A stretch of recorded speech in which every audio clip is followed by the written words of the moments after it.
Bismillahirrahmanirrahim. Assalamualaikum warahmatullahi wabarakatuh. Pemirsa sekalian dimanapun berada, khususnya mahasiswa kelas saya di program studi akuntansi Universitas Muhammadiyah Yogyakarta yang sedang menempuh mata kuliah akuntansi biaya. Dalam video learning kali ini saya akan menyampaikan topik tentang metode harga pokok proses, ada persediaan produk dalam proses awal, yang diselesaikan dengan metode rata-rata tertimbang. Saudara sekalian, persediaan produk dalam proses awal suatu periode berasal dari persediaan produk dalam proses akhir periode sebelumnya. Ya, jadi kalau kita dulu sudah pernah mempelajari metode harga pokok proses, kemudian ketika kita melakukan pembebanan biaya, di situ ada produk jadi dan produk dalam proses akhir. Nah, produk dalam proses akhir suatu periode itu akan menjadi produk dalam proses awal periode berikutnya. Ya. Jadi kalau misalnya produk dalam proses awal bulan Maret 2020 itu berasal dari persediaan produk dalam proses akhir Februari 2020. Ya. Jadi kalau misalnya di Februari 2020 ada produk yang masih dalam proses atau belum selesai, itu nanti akan menjadi produk dalam proses awal di bulan berikutnya. Ya. Nah, biaya yang melekat pada produk dalam proses awal ini sering tidak sama dengan biaya yang dikeluarkan pada periode sekarang. Hal tersebut bisa jadi karena adanya fluktuasi harga bahan baku atau misalnya meningkatnya biaya tenaga kerja. Ya. Jadi kalau misalnya pada akhir bulan Februari ada produk dalam proses akhir, taruhlah karena mau lebaran itu bikin roti. Pada waktu itu mungkin harga telur 1 kilo 20.000. Nah, pada bulan Maret ya, kemudian harga telur itu sudah berubah menjadi 25.000. Pertanyaannya, untuk menghitung bahan baku, menggunakan harga telur yang mana? Apakah yang 20.000 atau yang 25.000? Nah, gitu kan. Nah, jadi di sini karena terjadi masalah ya ketika akan menentukan harga pokok produksi, biaya mana yang akan dijadikan dasar perhitungan biaya? Apakah yang melekat pada produk dalam proses awal atau biaya yang terjadi periode sekarang? Jadi kayak telur tadi, mau yang harga 20.000 yang melekat pada produk dalam proses awal atau menggunakan harga telur yang sekarang. Nah, saudara, untuk itu masalah produk dalam proses awal ini akan diselesaikan dengan 3 metode. Ya, ada 3 metode, yaitu metode rata-rata tertimbang, metode FIFO, first in first out, atau masuk pertama keluar pertama, lalu metode LIFO, last in first out, atau MTKP, masuk terakhir keluar pertama. Pada kesempatan kali ini, kita akan membahas yang metode rata-rata tertimbang.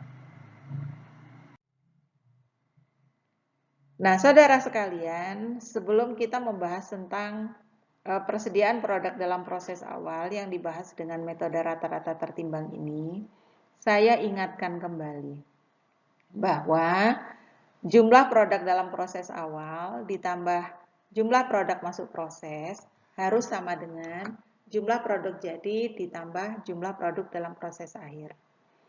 Kalau di materi sebelumnya kan jumlah produk dalam proses awalnya tidak ada. Sekarang sudah ada. Ya, jadi kalau perusahaan baru berdiri memang belum ada produk dalam proses awal.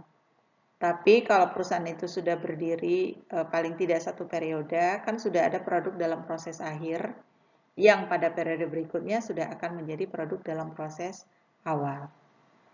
Nah, saudara di sini misalnya ya, ada produk dalam proses awal 1.000, lalu ada produk masuk proses ada 10.000, berarti kan jumlahnya 11.000. Lalu kalau misalnya ada produk jadi 8.000, produk dalam proses akhirnya 3.000, jumlahnya juga 11.000. Jadi sekali lagi kalau misalnya disembunyikan data produk jadi atau produk dalam proses akhir, caranya tinggal dikurangkan saja ya. Jadi di sini misalnya ada 11.000, kita tulis di sini 11.000. Kalau diketahui produk jadinya 8.000, berarti produk dalam proses akhirnya adalah 11.000 dikurangi 8.000. Nah, saudara sekalian, kalau di sini misalnya ada produk jadi 8.000, produk jadi di departemen 1 akan menjadi produk masuk bagi departemen kedua. Nah, sehingga kalau diketahui ada produk dalam proses awalnya 2.000, tambah dengan 8.000 jadi 10.000. Nah, kalau misalnya diketahui produk jadinya 9.500 dan produk dalam proses akhir misal tidak diketahui, tinggal saudara tulis dulu, oh maaf di sini 10.000 ya. Saudara tulis 10.000. Nah, 10.000 dikurangi dengan produk jadi akan diketahui produk dalam proses akhir. Begitu ya kira-kira caranya. Nah, saudara, tadi sudah saya sampaikan bahwa metode yang akan kita gunakan untuk menyelesaikan masalah ini, yang pertama kali adalah metode rata-rata tertimbang. Ya. Nah, dalam metode ini untuk menghitung biaya per unit masing-masing elemen biaya, caranya adalah misalnya untuk menghitung biaya bahan baku per unit. Caranya adalah jumlah biaya bahan baku yang melekat pada produk dalam proses awal ditambah biaya bahan baku periode sekarang dibagi unit ekuivalen biaya bahan baku. Kemudian untuk mencari biaya tenaga kerja langsung per unit, yaitu jumlah biaya tenaga kerja langsung yang melekat pada produk dalam proses awal ditambah biaya tenaga kerja langsung periode sekarang dibagi unit ekuivalen biaya tenaga kerja langsung. Lalu untuk mencari BOP per unit, caranya adalah jumlah biaya overhead pabrik yang melekat pada produk dalam proses awal ditambah biaya overhead pabrik periode sekarang dibagi unit ekuivalen biaya overhead pabrik.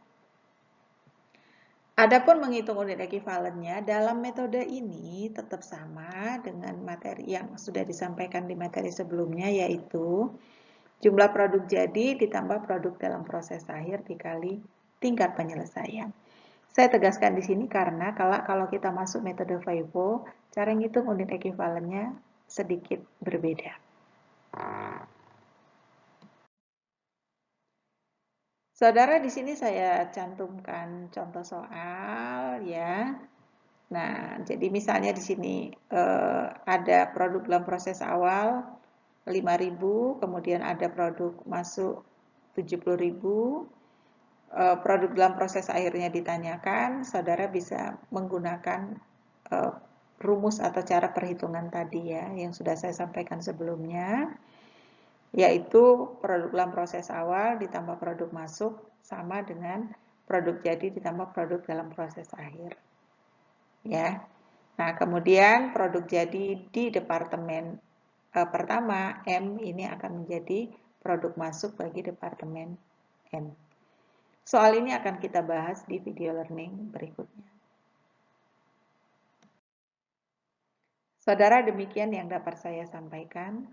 Tetap sehat, saudara sekalian dimanapun berada, tetap semangat, semoga bermanfaat. Sekian, terima kasih. Wassalamualaikum warahmatullahi wabarakatuh.